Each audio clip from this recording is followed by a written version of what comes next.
लीजिए सभी लोग मौन ले लें। जब तक शांति धारा चलेगी तब तक हम सभी का मौन और भावना भाएंगे। पूरे राष्ट्र में, राज्य में, हर प्रांत में, हर नगर में, हर शहर में, हर परिवार में सुख शांति हो, धन समृद्धि रहे, स्वास्थ्य लाभ रहे। ऐसी मंगल पवित्र भावनाओं के साथ मंगलमय शांति धारा।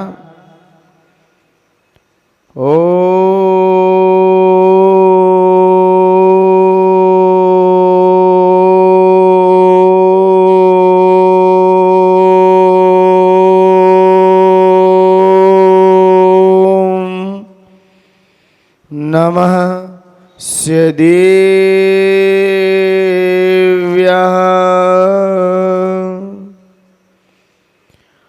ॐ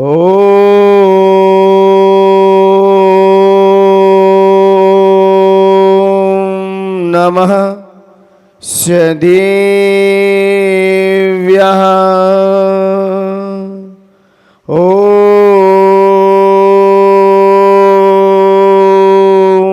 नमः देव्याः। श्री वीतरागाय नमः।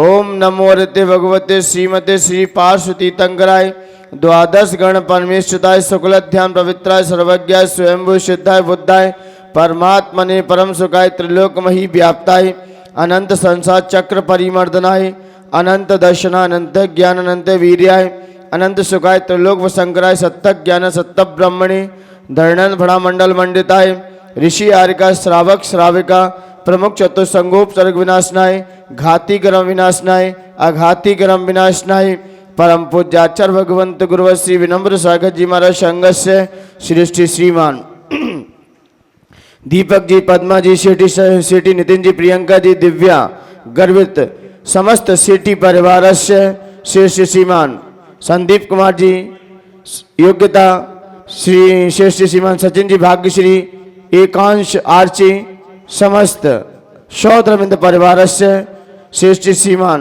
सुरेश जैन, मीना जैन, विकास जैन, सीमा पाटनी, सचिन जैन, एकांश जैन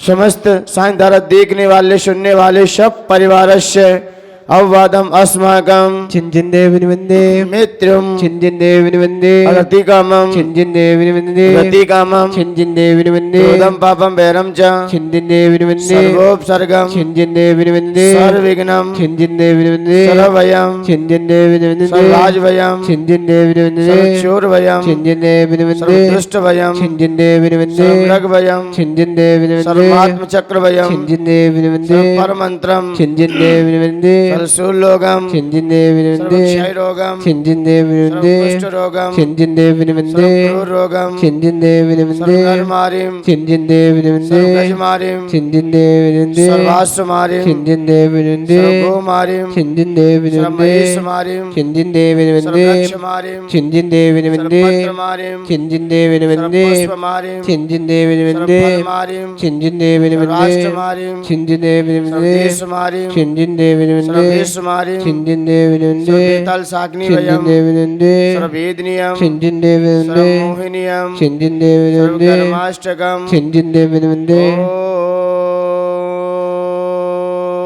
ओम सुदर्शन महाराज चक्र विक्रम तेजो बल शौर्य वीर शांतिम करो करो जनानंदनम करो करो भव्यानंदनम करो करो गोकुलानंदनम करो करो ग्रामानंदनम करो करो नगरानंदनम करो करो कीटानंदनम करो करो करवटनंदनम करो करो मत्रनंदनम करो करो पत्रनंदनम करो करो दोणमुख शवानंदनम करो करो लोकानंदनम करो करो देशानंदनम करो करो यजमानंदनम करो करो सर्वदुःखमहन हन दह दय पच पच गुट गुट शीघ्रम शीघ्रम यस्सुखम तस्लोकेषु व्याधिन वशम वजदम अभिमक्षम आरोग्यम स्वस्तिरस्तु विधीयते शिवमस्तु कुलगोत्र धन्नानमस्तास्तु पद्म प्रभु चंद्र प्रभु वाष्पोज मल्ली वर्धमान पुष्पन शीतलान मुनिसुपर नेमिनत पासनाथ तेभ्यो नमः इत्येन मंत्रे नवग्रह शांतियात्म गंधुदग्रह श्री शांतिरस्तु तथास्तु शिवमस्तु तथास्तु जयोस्तु तथास्तु नित्यम आरोग्यमस्तु तथास्तु सर्वेषां पुष्टिरस्तु तथास्तु तुष्टिरस्तु तथास्तु समृद्धिरस्तु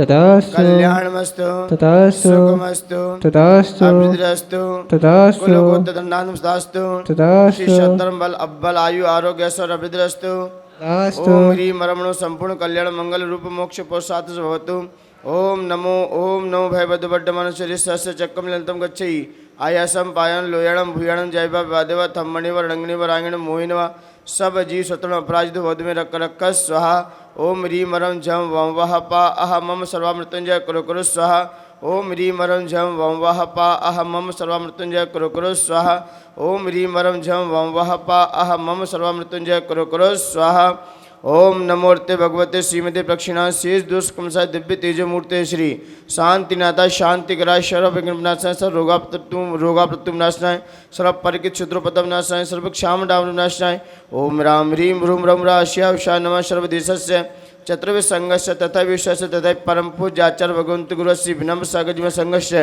श्री श्रीमान दीपक जी शेट्टी पद्मा जी शेट्टी सब परिवार नितिन जी प्रियंका जी दिव्या गर्भ समस्त शेट्टी परिवार से श्री श्रीमान संदीप कुमार योग्यता जैन सचिन श्री श्रीमान सचिन जी भाग्यश्री एकांश आर्ची समस्त सौत्रविंद परिवार से श्री श्रीमान सुरेश जी मीना जी जैन जैन विकास जी जैन सीमा जैन पाटनी सब परिवार से सचिन जैन सब परिवार से एकांश जैन समस्त परिवार से समस्त शांति धारा देखने वाले सुनने वाले सब परिवार से सर्व शांतिम गुरु गुरु तुष्टिम गुरु गुरु पुष्टिम गुरु गुरु वसट संपूजिकानां प्रतिपालिकानां यतीन्द्रसामधितपोधनानां दिशस्थिरासस्य पुरस्य राज्ञा करोतु शान्तिं भगवान् जिनेन्द्र करोतु शान्तिं भगवान् जिनेन्द्र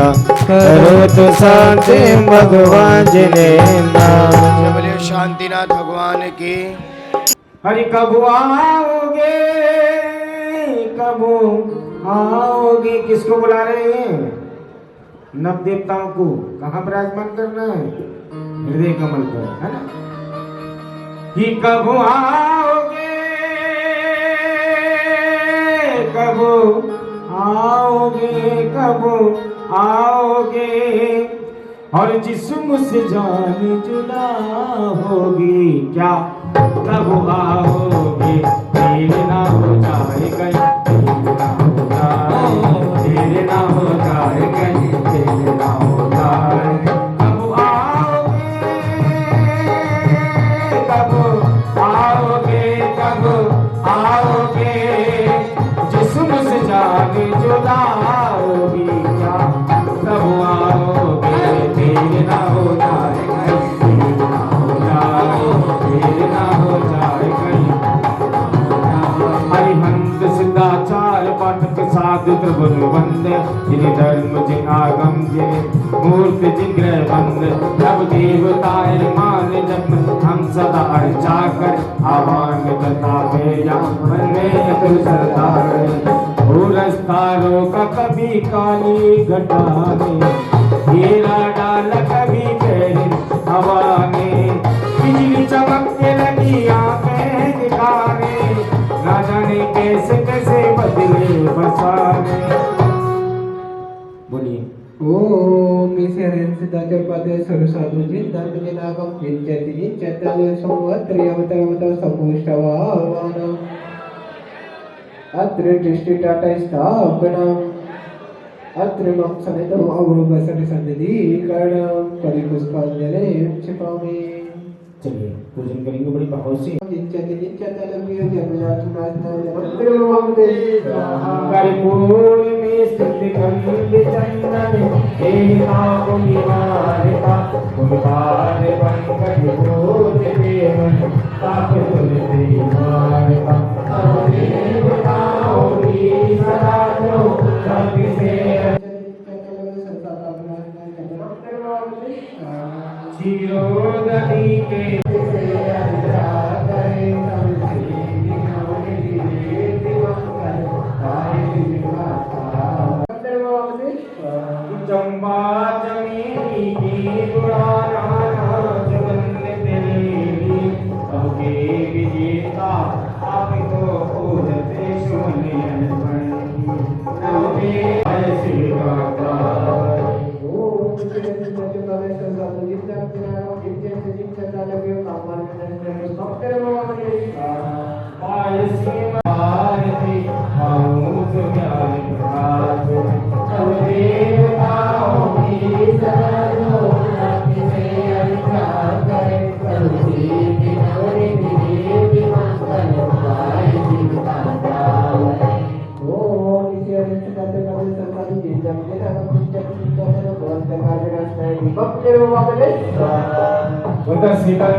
शांति है नवदेवों को पूजो सदा भक्ति समेत नाना सरसाधु जिन धर्म जिनागम जिन चैति जिन चैतालभ्यो नमः ओम ईश्वर सिद्धाचार्य पादय सरसाधु जिन धर्म जिनागम जिन चैति जिन चैतालभ्यो नमः ओम ईश्वर चैतालभ्यो नमः ओम ईश्वर सिद्धाचार्य पादय सरसाधु जिन धर्म जिनागम जिन चैति जिन चैतालभ्यो नमः आयो मंगले मंगले अवसरे भक्ति में थाड़े ही नाच रहे रे भक्ति में थाड़े नाच रहे रे प्रभु तारा ही रंग का रंग गयो रे हमारा रंग गयो रे प्रभु तारा ही रंग गयो रे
कुमार कनक दीप नव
नाम बता दो, तेरा मुखड़ा दिखा दो, हम दर्शन करने वाले कोई देर नहीं, अरे हम श्रावक भोले वाले कोई देर नहीं, गणपति नाम बता दो।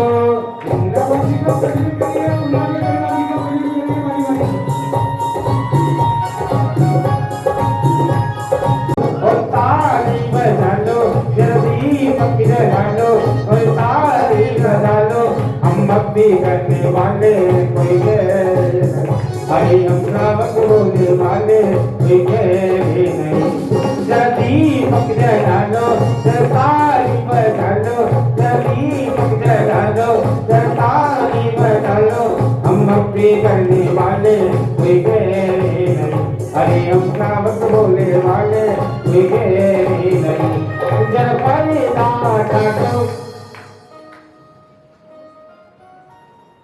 चलिए बंधुओं, पुण्य के परिवार से निवेदन है कि गुरुवर का पाद पर पधारे गए भाग्य हमारे, गुरु चरण पधारे, चरण पधारे गुरु चरण पधारे, चरण पधारे गुरु चरण पधारे, भूल गए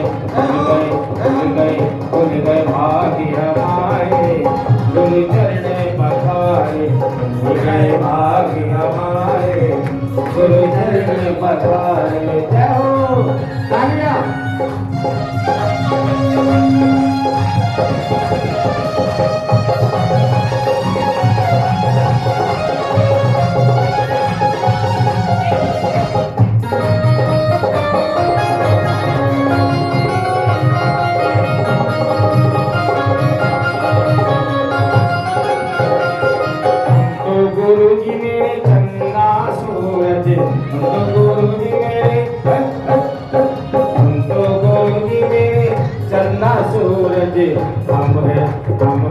हम है दिल बिल तारे, गुरु चरण पधारे, हम है दिल बिल तारे, गुरु चरण पधारे, भूल गए भाग्य हमारे, मैं तो मरण दुख मैं तो मरण दुख मैं तो दिलवाड़ी जग मैया बैठ दो, दिलवाड़ी जग मैया बड़ी जग मैया समो शरण सा मैंने तुम्हारे वो समो शरण सा मैंने तुम्हारे कुंद कुंद से पिता तुम्हारे दीदर करते मैया दुखो मैं दिलो तुम्हारी जग मैया जनमी दुखो मैं दिलो मरण दुख मैं दिलो जनम दुखो मैं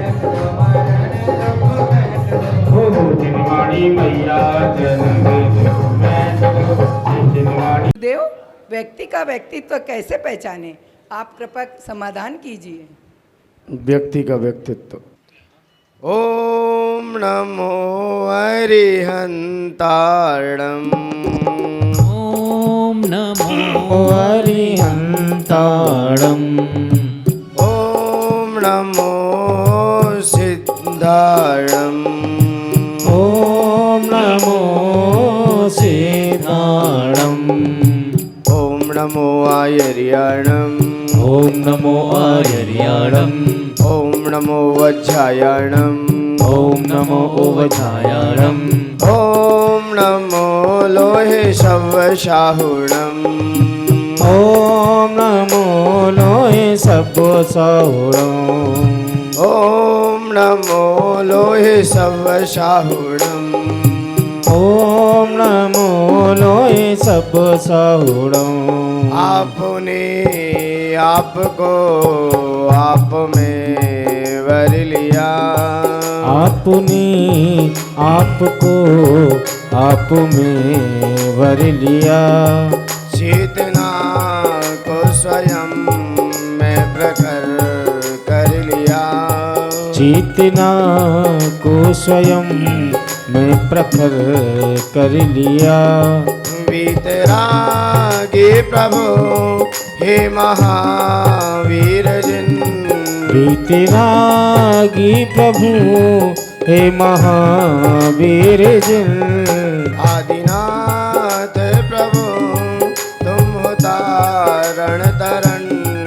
आदिनाथ प्रभु तुम हो तारण धरण। आपके दोई चरण में विनम्र नमन। आपके दुई चरण में विनम्र नमन। सत्य के रूप तुम, धर्म के रूप तुम, सत्य के रूप तुम, धर्म के रूप तुम, ज्ञान के रूप तुम, ध्यान के रूप तुम, ज्ञान के रूप तुम, ध्यान के रूप तुम। हे विराग गुरु दो विरागी नयन। हे विरागी गुरु दो विरागी नयन। हे विनम्र गुरु दो मुझे अवशरण। हे विनम्र गुरु दो मुझे अवशरण। है नमन दे शरण दो समाधि मरण। हे नमन दो शरण हो समाधि मरण। आपके दोई चरण में विनम्र नमन। आपके दुई चरण में विनम्र नमन। जय बोलिए अनंतानंद सिद्ध परमेष्ठी भगवान की। जय। प्रथम तीर्थंकर श्री ऋषभनाथ भगवान की। देवाई दिव्यकर चिंतामणि पार्श्वनाथ भगवान की। देवाई दिव्यकर श्री शांतिनाथ भगवान की। धर्म तीर्थ शासन नायक अंतिम तीर्थंकर भगवान महावीर स्वामी की। परम पूज्य आचार्य भगवंत गुरु श्री कुंद कुंद स्वामी की। आचार्य भगवंत गुरु श्री विराग सागर जी गुरुदेव की। उच्चारणाचार्य 108 श्री विनम्र सागर जी गुरुदेव की। उत्तम सत्य धर्म की, अहिंसामयी जैन धर्म की।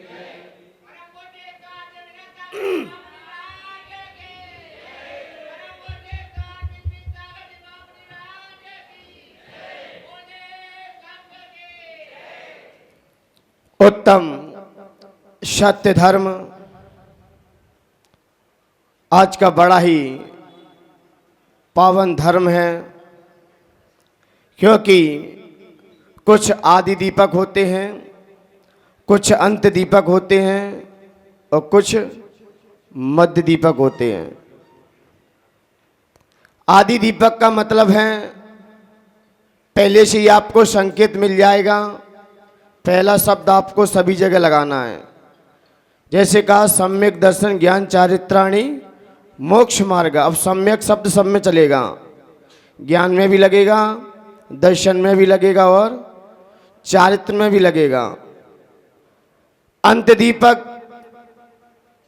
रत्न शर्करा बालुका, रत्न शर्करा बालुका धूम तमा महाप्रभा धूमयो घनाम्बु वाता काष्टप प्रतिष्ठा सप्ता धोदा।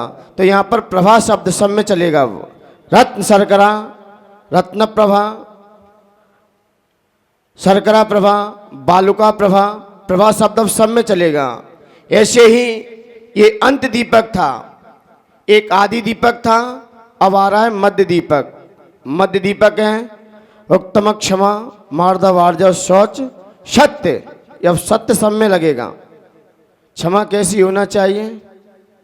सत्य होना चाहिए, झूठ नहीं होना चाहिए। अब ये शब्द मध्य दीपक है। मध्य दीपक का आज विषय है उत्तम सत्य, क्योंकि उत्तम सत्य के बिना हम धर्म को समझ नहीं पाते। क्योंकि व्यक्ति के अंदर देखा जाए सत्य है तो हर व्यक्ति उस पर श्रद्धा करता है। दुनिया में सबसे बड़ा सत्य है तो ईश्वर का रूप है। इससे बड़ा दुनिया में कोई सत्य है नहीं। लेकिन आज का धर्म क्या है? उत्तम सत्य धर्म है, क्योंकि ये मध्य का दीपक है। और मध्य का दीपक, मध्य में कोई चीज रखी जाती है। जैसे भादों का महीना मध्य में रहता है, बहुत विशेषकर रहता है। जितने भी त्याग उपास व्रत साधना होती है वो इन्हीं भादों के महीने में बहुत विशेषकर होती है।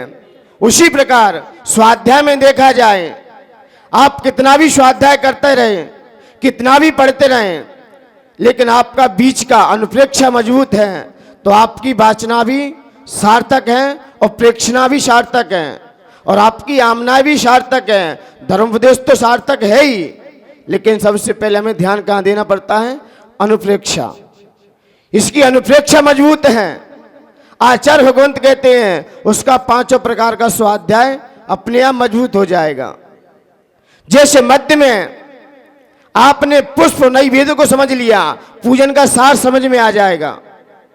जल चंदन इतने काम के नहीं है जितना बीच में कौन है? पुष्प और नैवेद्य। 3 द्रव्य इधर रहते हैं और 3 इधर रहते हैं, वो सबको लेके चलता है। यदि जैसे ही आपके अंदर से कामबाण बिंदोस्नाय पुष्प जाएगा, उधर अपने आप आपका जन्म जरा मृत्यु का नाश भी होने लगेगा, इधर ज्ञान का दीप भी जल जाएगा। वो सबको कॉम्बिनेशन रखेगा। जैसे ही क्षुधा जाएगी संसार का ताप हट जाएगा, अब संसार में घुसने का ही विचार नहीं आएगा। तो इसी प्रकार ये बीच का आज उत्तम सत्य है, और सत्य लोगों के वाचनिक तक नहीं, क्योंकि आचार्य भगवंतों ने कहा है पहले सत्य महाव्रत को धारण करो, क्योंकि ये धर्म मुनियों का धर्म है, उत्तम सत्य। लेकिन श्रावकों के लिए भी आचार्य भगवंत ने कहा है सत्यानुव्रत, यानी कि स्थूल झूठ का त्याग। लेकिन ये नहीं कि सूक्ष्म चलेगी, सूक्ष्म में भी आचार्य भगवंतों ने कहा है कि जहां तक हमारे अहिंसा धर्म का घात होता हो तो फिर मौन हो जाओ। लेकिन पहले आचार्य भगवंतों का कहना है पहले सत्य महाव्रत को धारण करो। जब सत्य महाव्रत आ जाएगा भाषा समिति अपने आप आ जाएगी, फिर भाषा समिति पर ध्यान रखो, और फिर उसके बाद वचन गुप्ती। जब तीनों आपके पास होंगी अच्छे से, सत्य महाव्रत होगा और भाषा समिति होगी और वचन गुप्ती होगी, तो उत्तम सत्य तो अपने आप प्रकट हो जाएगा, क्योंकि वो तो आपका स्वभाव है। वह उत्तम सत्य अपने आप अनुभूत हो जाएगा। अब हम उसे शब्द से नहीं कह सकते, भाषा समिति के माध्यम से तो हमने उन भाषा का प्रयोग किया, लेकिन सत्य को हम अनुभव कर सकते हैं, उत्तम सत्य का हम अनुभव कर सकते हैं, लेकिन हम शब्दों से कह नहीं सकते। क्योंकि उत्तम सत्य आचार्य भगवंतों ने कहा है सत्य को शब्द की पोशाक पहना नहीं सकते, सत्य को शब्द की पोशाक हम पहना नहीं सकते। चाह करके भी आत्मानुभूति बताई ना गई, सत्य को शब्द की पोशाक पहनाई ना गई, और चाह करके आत्मानुभूति बताई ना गई। आत्मा स्वयं इतनी लीन हो गई कि अपनी भी कहानी अपने को सुनाई ना गई। यह है वास्तव में उत्तम सत्य। इतना व्यक्ति तन्मय हो जाता है, इतना उसमें रमण कर जाता है, फिर उसके दिमाग में किसी प्रकार का भी असत्य भाव प्रकट ही नहीं हो पाता। मुराज कितनी भी साधना कर रहे हो, वो फिर भी सत्य महाव्रत को अपने साथ रखते हुए, सामने अहिंसा महाव्रत का निर्दिचार पालन करते हुए भी अपने उन उत्तर गुण या मूल गुणों में भी दोष नहीं लगने देते। आपने घटना भी कई बार सुनी होगी, कोई शिकारी एक शिकार के पीछे भाग रहा था, और भागते भागते जब मुर्राज बैठे हुए थे और मुर्राज ने देखा और देखकर जान लिया, भांप लिया कि कोई ये जानवर है, इसके पीछे कोई जरूर शिकारी भाग रहा है। क्योंकि यदि जानवर की प्रवृत्ति भी अलग अलग होती है, वो किस तरीके से भागते हैं। जब कोई शिकारी पीछे कर रहा हो तो जानवर की दौड़ कुछ अलग होगी, और सामान्य व्यक्ति खेल रहा हो तो दौड़ उसकी अलग होगी, और आपस में प्रेम प्रीति हो तो दौड़ अलग होगी। लेकिन शिकारी पीछे भाग रहा है तो दौड़ भी अलग हो जाती है, तेज दौड़ने लगता है।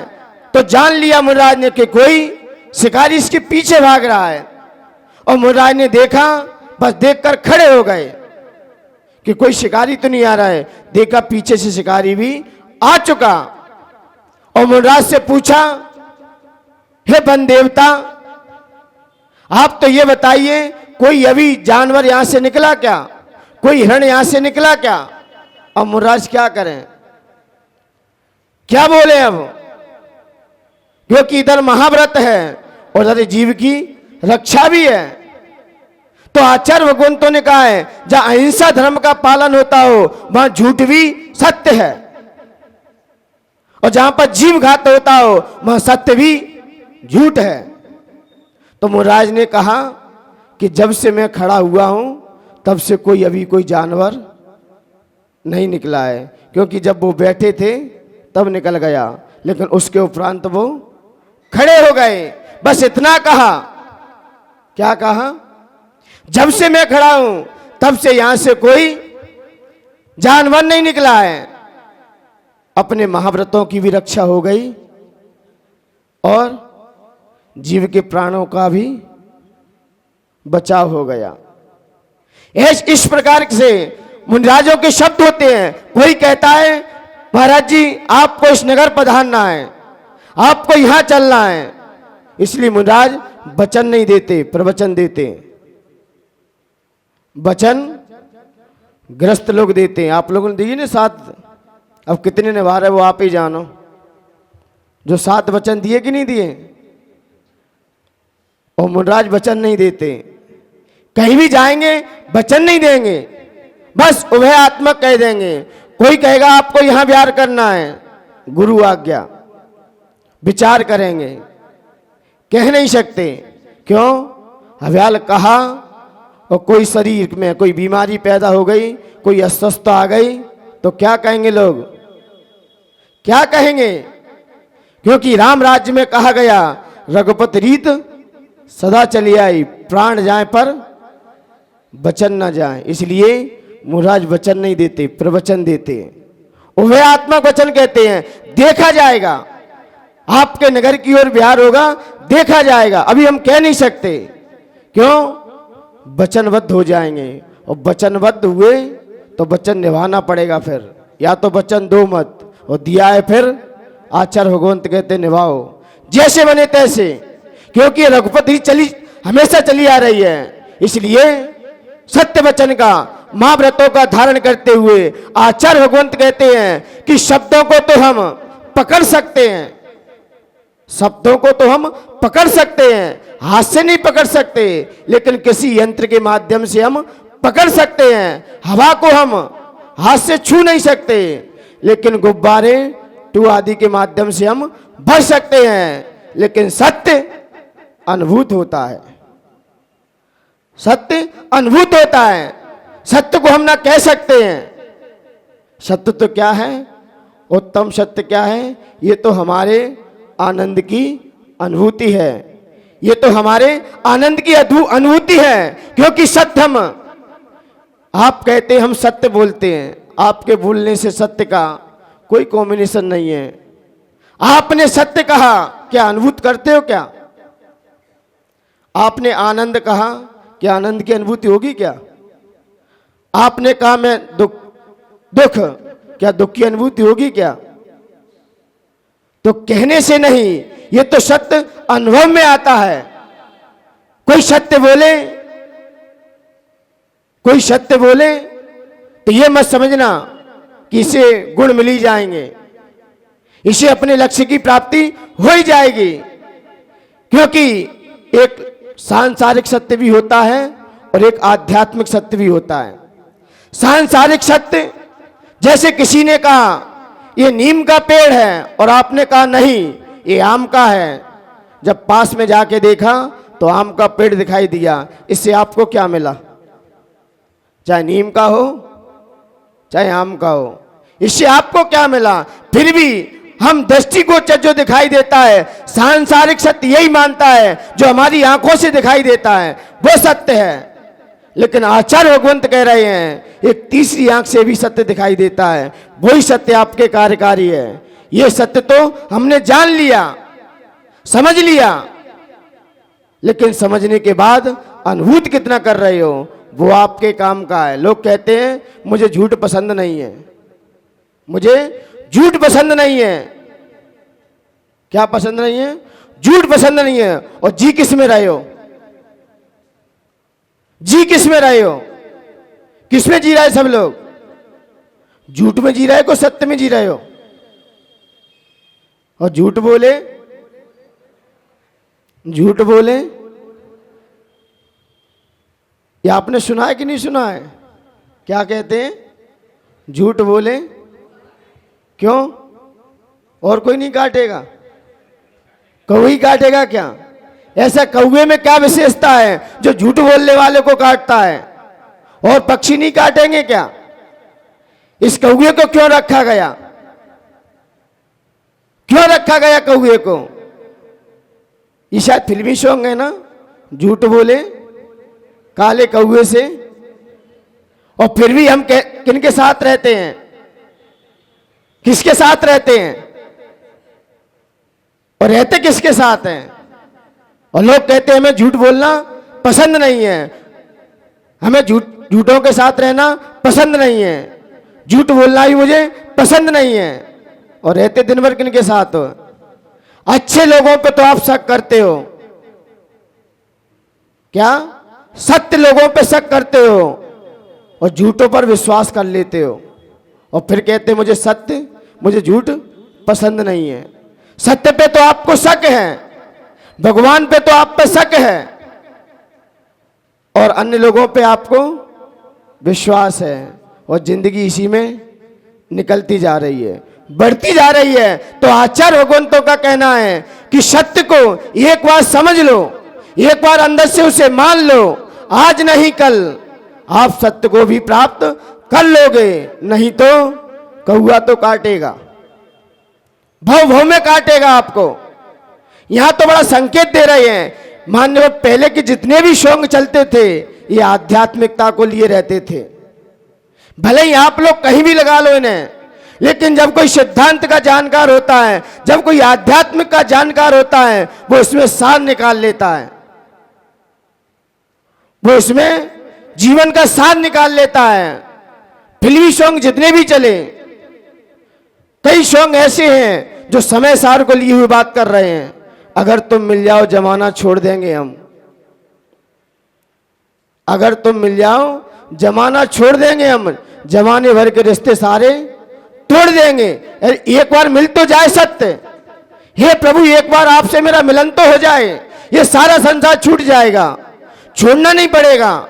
एक बार यदि सत्य का दर्शन हो गया हमारे अंदर, सत्य को पहचान लिया हमने, उस सत्ता को समझ लिया, तो मान्यवर ये संसार आपका सार अपने आप छूट जाएगा। कोई नहीं कहेगा आपसे छोड़ो, कोई नहीं कहेगा कि आप इन चीजों को छोड़ो, वो स्वतः ही छूट जाएंगी अपने आप। लेकिन एक बार भगवान दिख तो जाए अंदर, एक बार दिख तो जाए। तो इसलिए मान्यवर ये भी कहा गया कि भगवान एक बार आप दिख गए, एक बार सत्य का बोध हो गया, जीव अपनी सत्ता को समझकर उसे प्राप्त भी कर लेगा। और नहीं समझा तो झूठ बोले यही काटता रहेगा भव भव तक। क्योंकि आचार्य भगवंतों ने उस कौवे की उपमा को देकर कहा कि कौआ कैसा होता है और झूठ बोलने वाले का चेहरा कैसा होता है। झूठ बोलेगा चेहरा कैसा हो जाएगा? काला होता है। और झूठ बोलने वाले की कोई जाति नहीं होती, झूठ बोलने वाले की कोई जाति नहीं होती। इन पापों को करने वाले की, चोरी झूठ जितने भी करते, इनकी कोई जाति नहीं होती। ये तो आचार्य भगवंतों ने तो चांडाल की योनि में रख दिया है। किसमें? ये तो चांडाल है, और चांडाल के हमेशा सूतक रहता है। और कौआ भी कैसा है? उसे भी चांडाल की योनि में रख दिया है।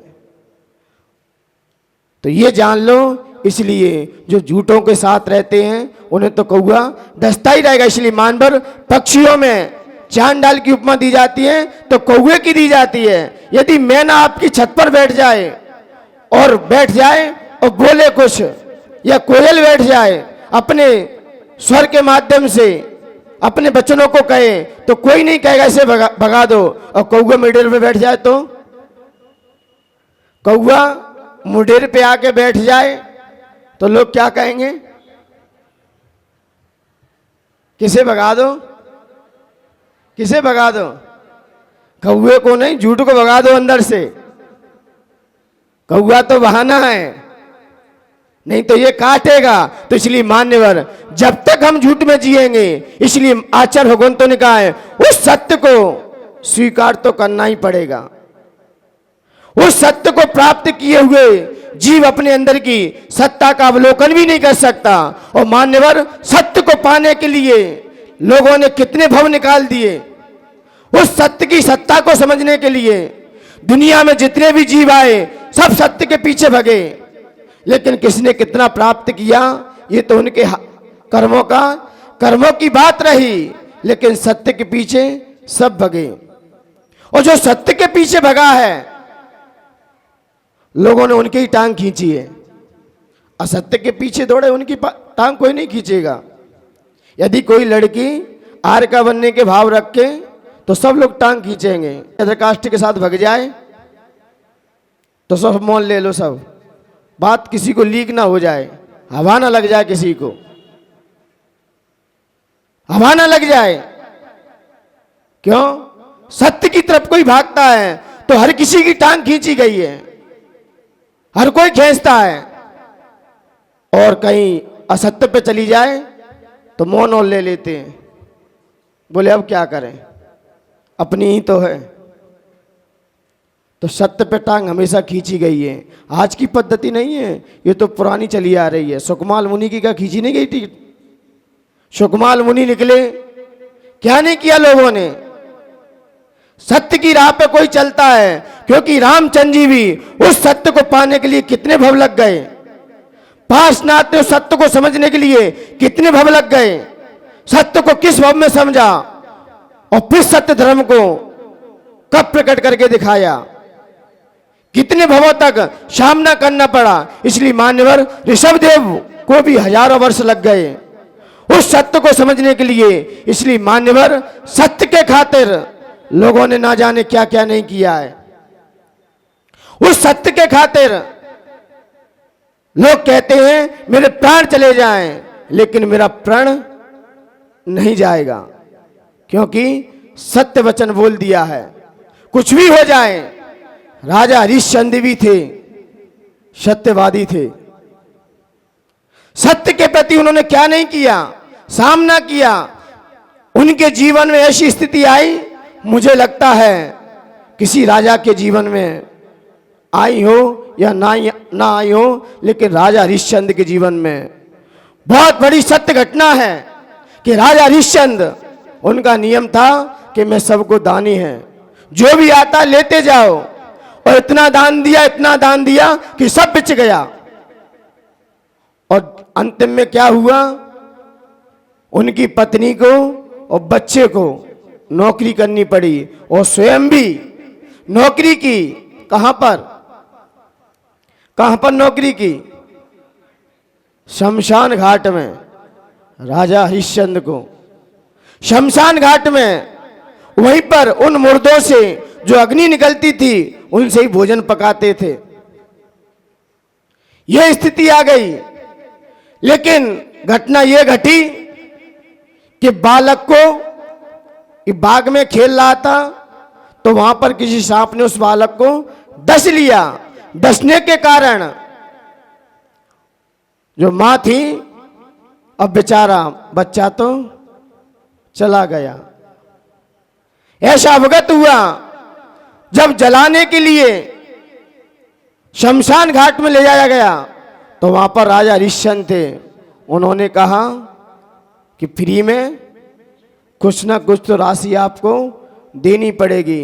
जो कुल वाले लोग होते हैं, वो जिसकी नौकरी करते हैं उसके साथ कभी विश्वासघात नहीं करते, चाहे फिर परिवार के हो, चाहे फिर खानदान के हो, कोई भी हो। खानदान परिवार घर पे निभाएंगे, लेकिन अभी कानून है, कानून के हिसाब से व्यवस्था देखनी है। मैं किसी के यहाँ नौकरी कर रहा हूं, तब ऐसा अवगत होता है, माँ ने भी आधा साड़ी का हिस्सा दिया।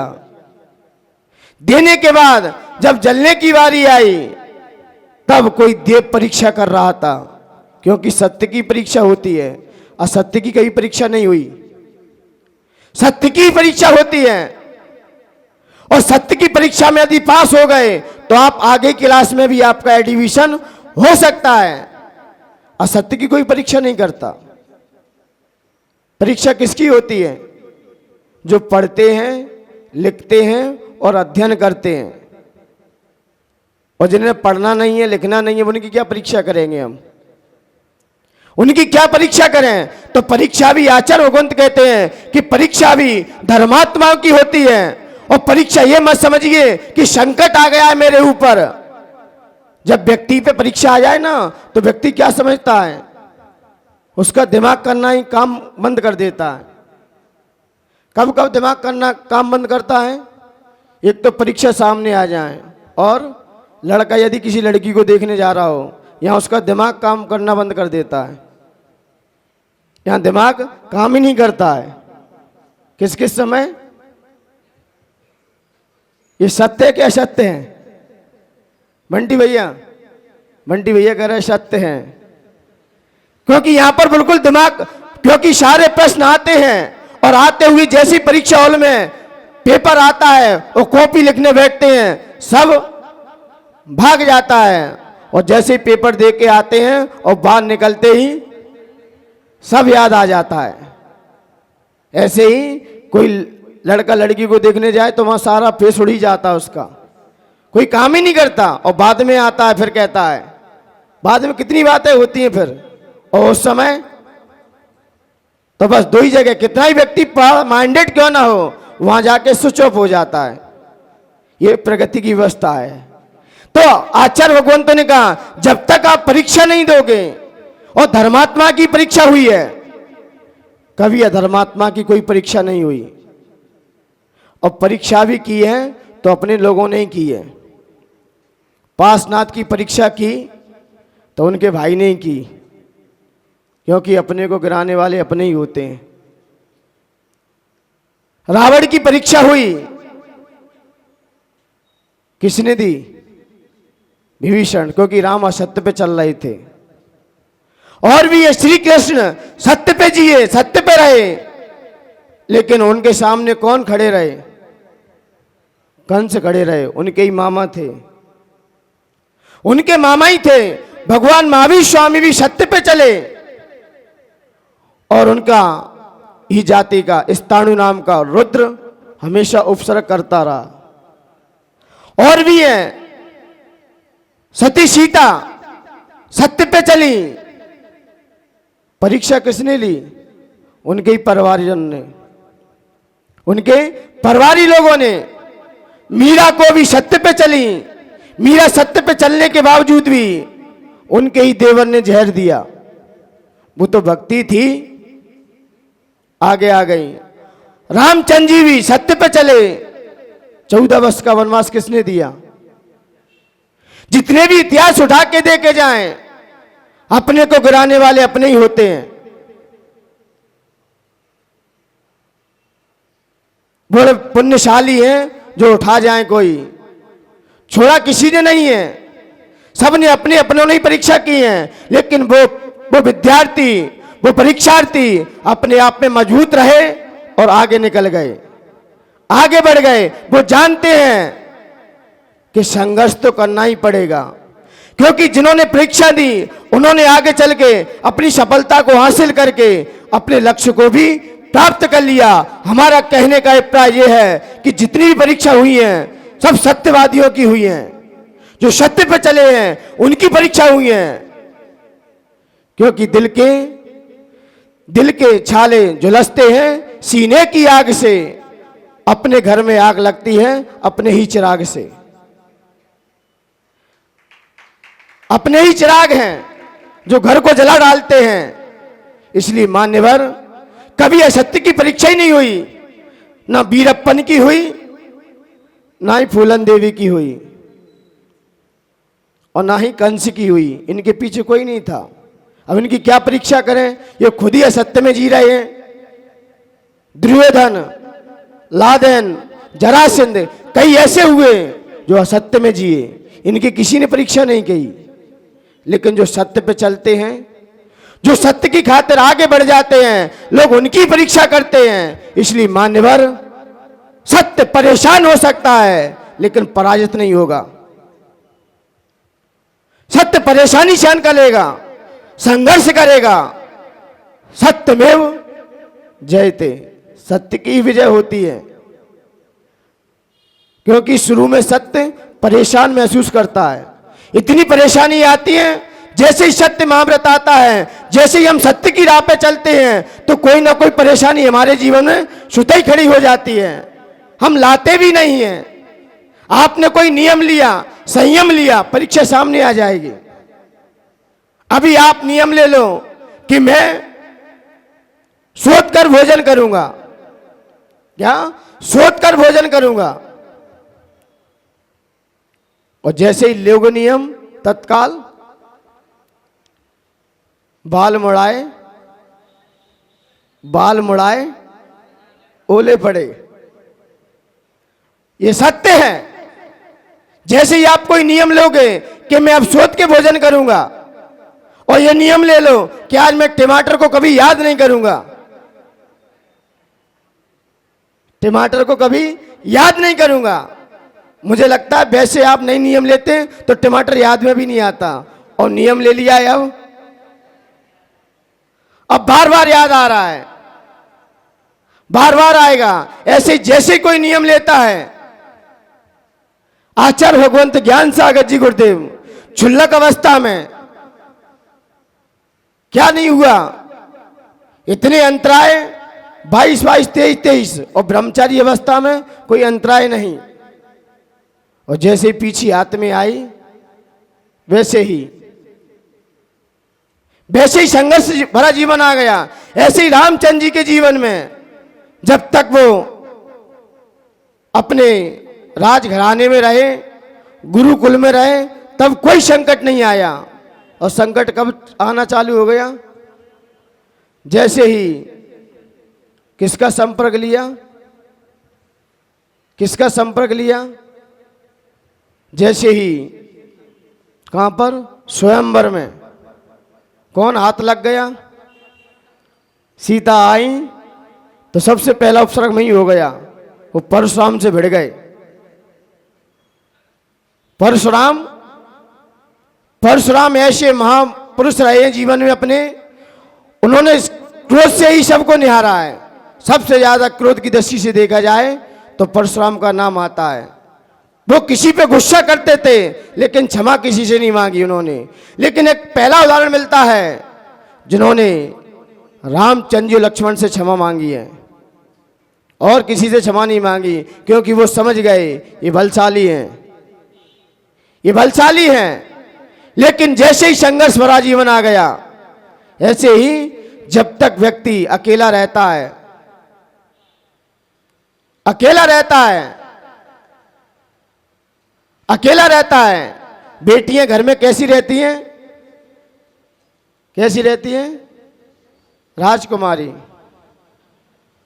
और ससुराल में आते ही घर में मायके में रानी की तरह, और यहां पर आ गई तो काम करते करते बाई की तरह हो जाती हैं?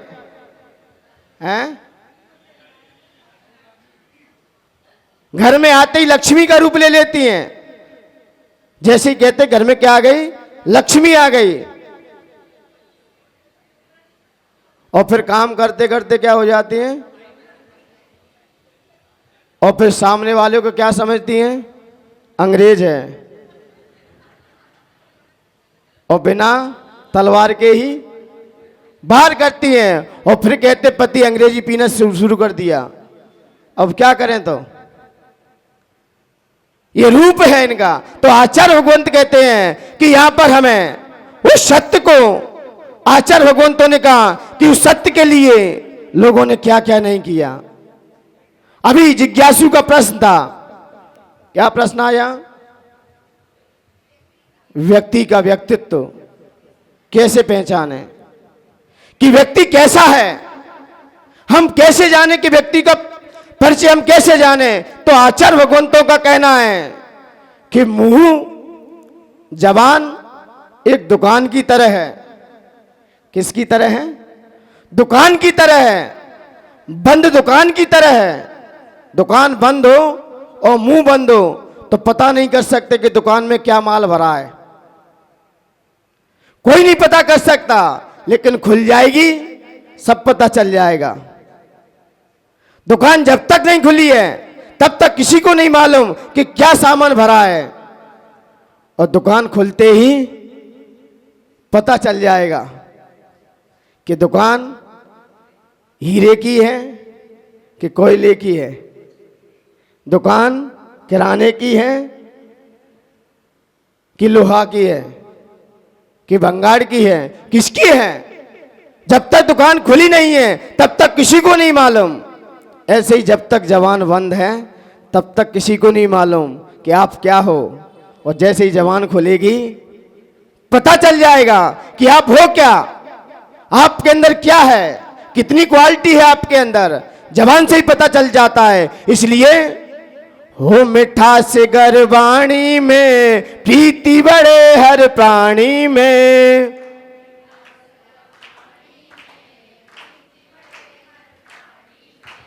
हो मिठास गरवाणी में, प्रीति बड़े हर प्राणी में।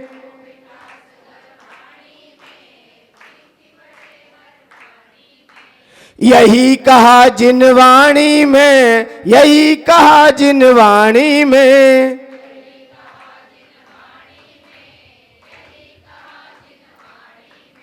वाणी व्यक्ति का हो, वाणी व्यक्ति का व्यक्तित्व बताए रे।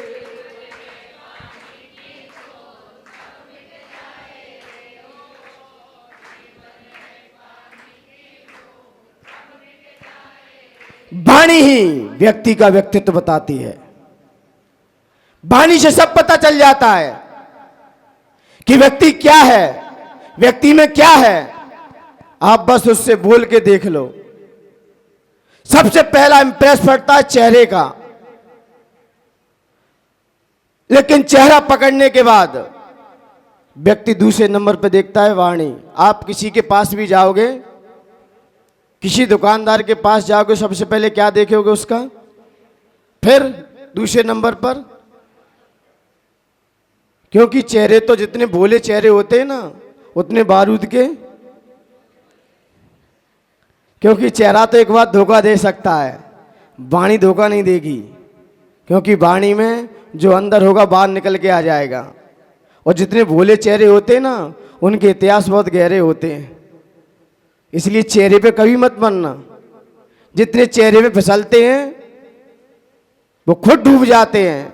वाणी पे जाना, वाणी पे संभलना। जब मैं आचार्य श्री के पास दर्शन करने गया सबसे पहले, तो मैंने जैसे ही चेहरा देखा मेरे तो हाथ पांव ढीले हो गए। लेकिन जैसे ही वाणी सुनी, वाणी ने सारे दिल को जीत लिया और यहां तक पहुंचा दिया। गुरुदेव की वाणी का ही प्रभाव है, चेहरा नहीं।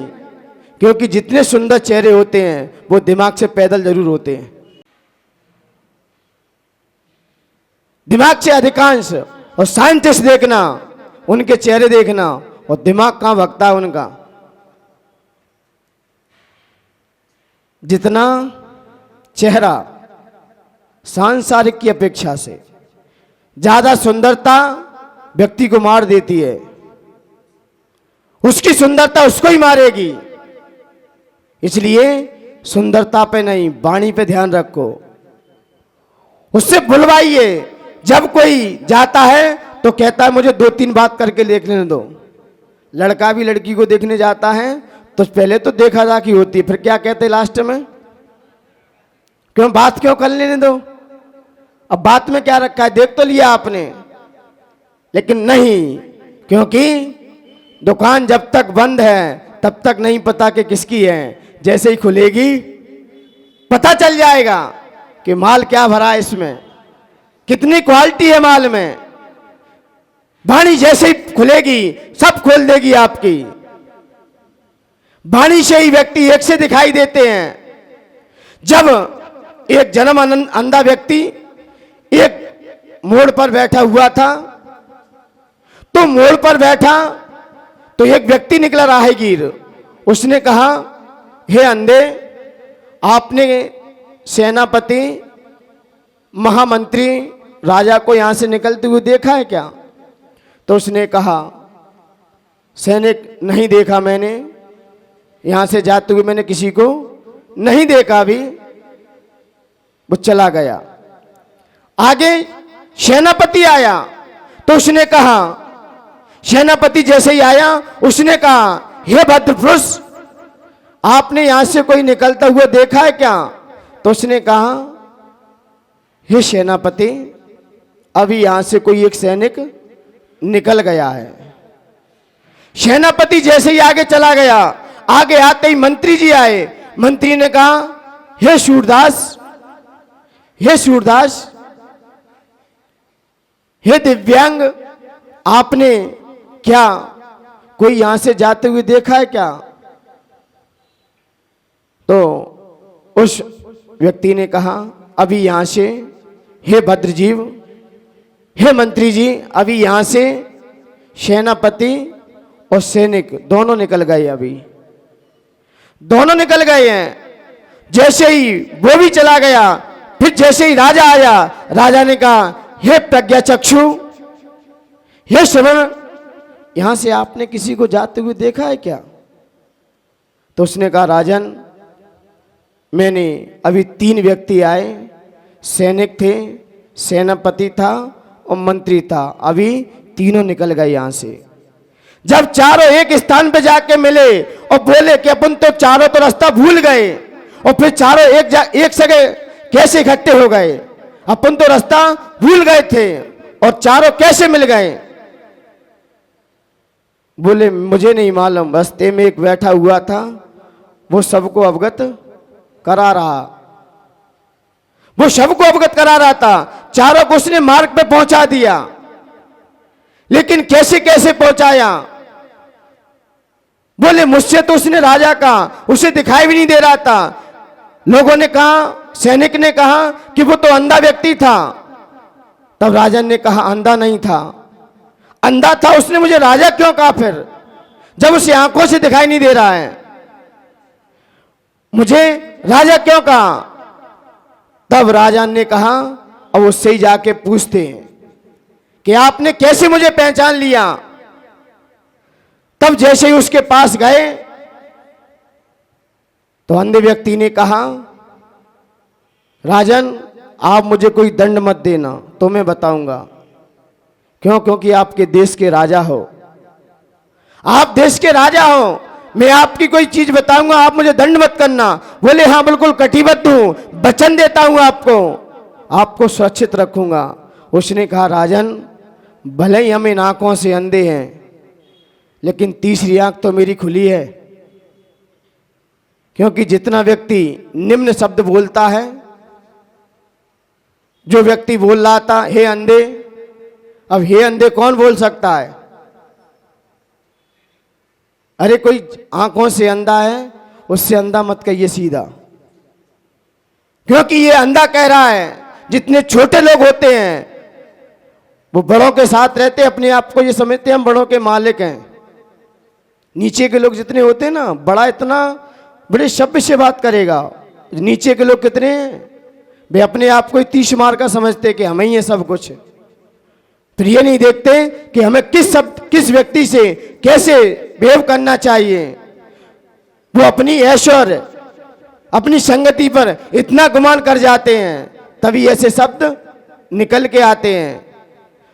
जब उसने मुझसे अंधा कहा, हे अंधे, तो मैंने जान लिया कोई सैनिक वगैरह होगा, क्योंकि उसकी भाषा ऐसी होती है। और आपने सेनापति को कैसे पहचाना? क्योंकि सेनापति के शब्द, जो सेना का नायक होता है, वो सबको लेके चलता है, मीठे शब्दों को लेके चलता है। तब कहीं उसके शब्द से हे भद्र जीव निकल गया, हे भद्र पुरुष, वो उसके ही मुख से निकला। इसलिए मैंने पहचान लिया कि वो सेनापति होगा।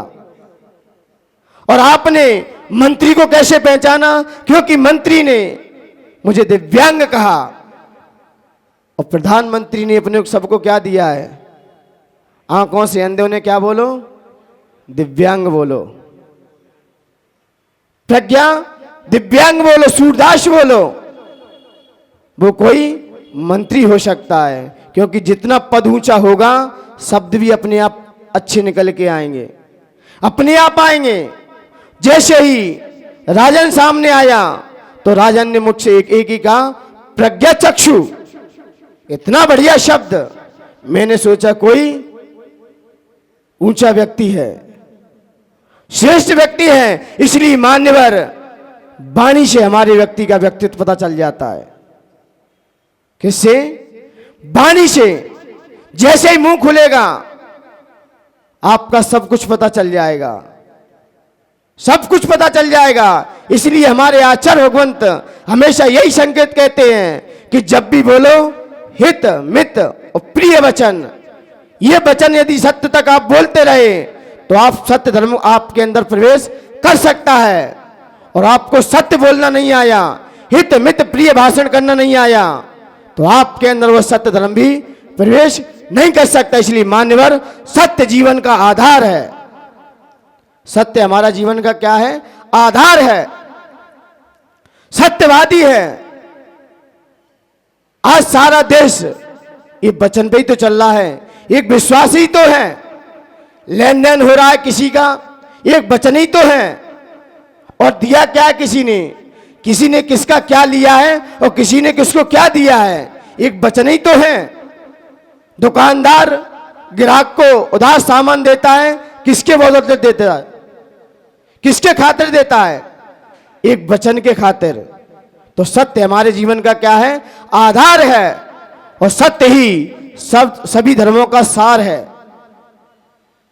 सत्य ही सभी धर्मों का सार है। एक व्यक्ति आया, उससे कहा, बोले मेरे अंदर बस एक कमी है। एक व्यक्ति नौकरी करने आया तो उसने कहा कि मेरे अंदर 99 तो गुण हैं, लेकिन बस एक अवगुण है। तो मालिक ने कहा चलेगा। संत ने कहा चलेगा। संत ने पूछा आलू खाते हो क्या? बोले नहीं खाते। बोले रात्रि में भोजन? बोले नहीं करते। बोले संयम से रहते हो? बोले हाँ बिल्कुल रहते संयम से। अभिषेक करते? बोले रोज अभिषेक करते हैं। और सारे गुण बता दिए, लेकिन लास्ट में कह दिया कि बस मैं झूठ बोलता हूं। क्या कह दिया? सारे गुण थे, सब एक में समाहित कर दिए उसने। तो इसलिए मान्यवर सत्य धर्म का सार है। जहां सत्य होता है वहां बहुत कुछ नहीं, वहां सब कुछ मिलता है। सत्य है। इसलिए मान्यवर आचार्य भगवंतों ने कहा जितना शरीर में महत्व प्राणों का होता है, कितना? जितना शरीर में किसका महत्व है? प्राणों का महत्व है। वैसे ही जैसे आंखों में ज्योति का महत्व है, अग्नि में उष्णता का महत्व है, और जल में शीतलता का महत्व है, और शक्कर में मिठास का महत्व है, और मानव पर्याय में ज्ञान का महत्व है, और शरीर में चेतना का महत्व है, और धर्म में भी सत्य का उतना ही महत्व है। सत्य है तो सब आपके साथ हैं, सत्य है तो सब आपके साथ उठेंगे बैठेंगे। और सत्य चला गया, सत्य आपके यहां से चला गया तो मान्यवर आपका जीवन आगे तक नहीं बढ़ सकता। इसलिए आचार्य भगवंतों ने कहा कि उत्तम सत्य तो मुनियों के लिए कहा, क्योंकि वो होते उत्तम सत्य के धारी। लेकिन हम उन सत्यों के माध्यम से, उस सत्य के माध्यम से कम अपने लोगों से तो सत्य बोलते रहें। और अधिकतर आप पत्नी से भले ही झूठ बोल दो, लेकिन भाई से कभी झूठ मत बोलना। किससे? भाई से कभी झूठ मत बोलना, क्योंकि एक कहावत भी कही गई है आचार्य भगवंतों ने, क्योंकि भाई से जिसने झूठ बोला है, जिसने झूठ बोला है वो आगे बढ़ नहीं पाएगा, प्रगति नहीं कर पाएगा। इसलिए भाई को सारे भेद पते रहना चाहिए। इसलिए भाई से कभी दुश्मनी नहीं करना चाहिए। पत्नी से हो जाए चलेगा, वहाँ कोई दिक्कत नहीं है, क्योंकि वो तो चलती रहती है। कहते ना बच्चों के लिए झूठ बोलना क्या है? पाप है। बच्चों के कहते ना झूठ बोलोगे पाप लगेगा, तो बच्चों के लिए क्या बोलते हैं? झूठ बोलना क्या है? पाप है। और प्रेमी के लिए कला है। प्रेमी के लिए झूठ क्या है? कला है उसकी। और कुंवारों के लिए जरूरी है। कुंवारों के लिए जरूरी है। कितना झूठ बोलते हैं, कहाँ चांद तोड़ के लाएंगे, क्या तोड़ के लाएंगे, और कितने टूटे हैं। तो उनकी क्या है? कुंवारों को जरूरी है, लेकिन शादीशुदा के लिए मजबूरी है। शादीशुदा के लिए झूठ बोलना क्या है? मजबूरी है। अब क्या करे वो? तो इसलिए यहां पर आचार्य भगवंतों ने उस झूठ को भी कहां कैसे रखा। इसलिए मान्यवर उस सत्य महाव्रत हमारे जीवन का धर्म का सार है। इसलिए उस सत्य धर्म को थोड़ा थोड़ा अपने जीवन में अनुकरण करें और उसका अनुसरण करें, तभी हमारा यह उत्तम सत्य हमारे जीवन में प्रवेश कर सकता है। हम अपने लोगों से कम सत्य का साथ दें, सत्य के साथ रहें। बाहर आप अपने हिसाब से अपनी अहिंसा महाव्रतों का पालन करते हुए उस सत्य का भी ध्यान रखें। इसलिए मान्यवर आज अपन ने सभी लोगों ने उस उत्तम सत्य के धर्म को अपने जीवन में थोड़ा सा आने का प्रयास करें। इन्हीं पवित्र भावनाओं के साथ जय बोलिए महावीर भगवान की। दिन जानी बाजानी की रही टूट जो कोई, तुम प्रसाद से परम गुरु सो सब पूर्ण होए। पूजन भी जानो नहीं जानो आवाज, और विसर्जन हो नहीं क्षमा करो भगवान। मंत्रहीन धनहीन हूँ क्रियाहीन जिगरे, क्षमा करो राघव मुझे यो चरण की से। आए जो देवगण पूज्य भक्ति प्रमाण, ते अब जाओ कृपा करे अपने अपने दान। मंगलम भगवान वीरो मंगलम गौतमो गणी मंगलम कुंदात जय धर्मोस्तु मंगलम सर्व मंगल मांगल्ये सर्व कल्याण कारकम प्रधानम सर्व धर्मानां जयं जयतु शासनम। अपने दोनों हाथ श्री जी की ओर करेंगे, बिल्कुल लंबे लंबे। श्री जी ने की आशीर्वाद लीजिए, शीश चढ़ाए। भव के पातक कटे, दुख दूर हो जाए, मेरे कष्ट दूर हो जाए, मेरे विघ्न दूर हो जाए।